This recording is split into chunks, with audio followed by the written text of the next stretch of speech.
नमस्कार मेरे प्रिय विद्यार्थी स्टूडेंट्स, आज मैं चाहता हूं कि इकोनॉमिक्स में माइक्रो इकोनॉमिक्स और मैक्रो इकोनॉमिक्स में क्या डिफरेंसेस हैं उसके बारे में आपको जानकारी दे दूं।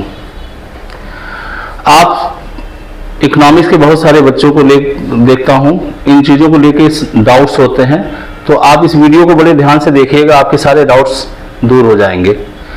माइक्रो इकोनॉमिक्स क्या होता है कि जो इकोनॉमिक थियरीज है, आप सभी जानते हैं कि सभी चीज क्या है, कुछ सिद्धांत है, सिद्धांतों के आधार पर ही चीजें काम करती हैं।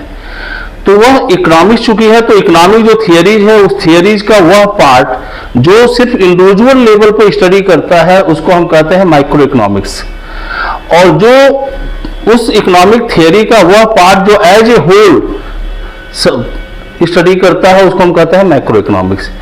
इस प्रकार से देखें अगर तो माइक्रो इकोनॉमिक्स कहा जाता है कि माइक्रो इकोनॉमिक्स, ठीक है, is the part of economic theory which study at the individual level.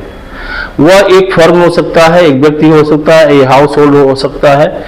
उसी तरह इकोनॉमिक थियरी का वह पार्ट जो एज ए होल चीजों को स्टडी करता है उसको कहते हैं हम मैक्रो इकोनॉमिक्स।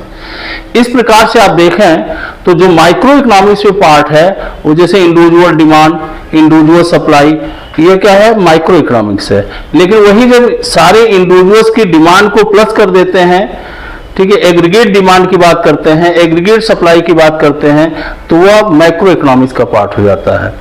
मैं आप लोगों को सिंपल उदाहरण के द्वारा अगर इस कंसेप्ट को देने की कोशिश करूं तो मैं आपको उदाहरण देता हूं। जैसे मान लीजिए कि हम सभी हैं, अगर एक एक व्यक्ति जो है तो हमारी व्यक्तिगत क्या है, बहुत सारी हमसे जुड़ी हुई बातें होती हैं, वो पर्सनल होती हैं। तमाम तरह के हम व्यक्तिगत, तमाम हमारा व्यक्तिगत पारिवारिक माहौल, सामाजिक माहौल, या हमारे जो व्यक्तिगत तमाम हमसे जुड़े हुए अलग अलग, इस प्रकार से देखेंगे जितने भी व्यक्ति होते हैं सभी व्यक्तियों के अपने अपने विषय होते हैं, अपनी अपनी समस्याएं होती हैं, उनकी अपनी अपनी अच्छाइयां होती हैं, अपनी अपनी बुराइयां होती हैं।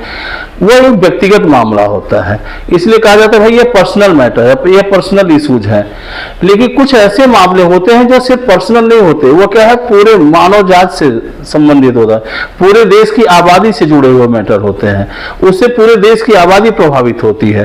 तो वह चीज जो जिससे पूरे देश की आबादी प्रभावित हो रही है वह मैक्रो इकोनॉमिक्स का पार्ट है। लेकिन वह चीज जो सिर्फ एक व्यक्ति विशेष से, एक संस्था से जुड़ा हुआ मामला है, सिर्फ उसको हम कहते हैं माइक्रो इकोनॉमिक्स। इस प्रकार से अगर मैं जानता हूं कि शायद आपको क्लियर हो गया होगा कि माइक्रो इकोनॉमिक्स और मैक्रो इकोनॉमिक्स क्या है। तो इस प्रकार से आप देखें तो मैक्रो इकोनॉमिक्स का अगर एग्जाम्पल के तौर पर देखें तो जैसे अनएम्प्लॉयमेंट है, पॉवर्टी है, जनरल प्राइस लेवल है, ये सभी क्या है, मैक्रो इकोनॉमिक्स के पार्ट है। और माइक्रो इकोनॉमिक्स में जैसे आप कहते हैं सेंट्रल प्रॉब्लम कि what to produce, how to produce, for whom to produce, या इंडिविजुअल डिमांड की बात करें, या इंडिविजुअल सप्लाई की बात करें, या प्राइस मैकेनिज्म थियरी की बात करें, यह सब क्या है, माइक्रो इकोनॉमिक्स की, क्योंकि ये इंडिविजुअल लेवल पर चीज़ें प्रभावित करती हैं और उन तमाम चीज़ों को, प्रॉब्लम्स को सॉल्व किया जाता है। वहीं माइक्रो इकोनॉमिक्स में गरीबी क्या है, ये पूरे देश से जुड़ा हुआ विषय है। अनएम्प्लॉयमेंट क्या है, पूरे देश से जुड़ा हुआ विषय है। इन्फ्लेशन है, ये पूरे देश से जुड़ा हुआ विषय है। डिफ्लेशन है, पूरे देश से जुड़ा हुआ विषय है।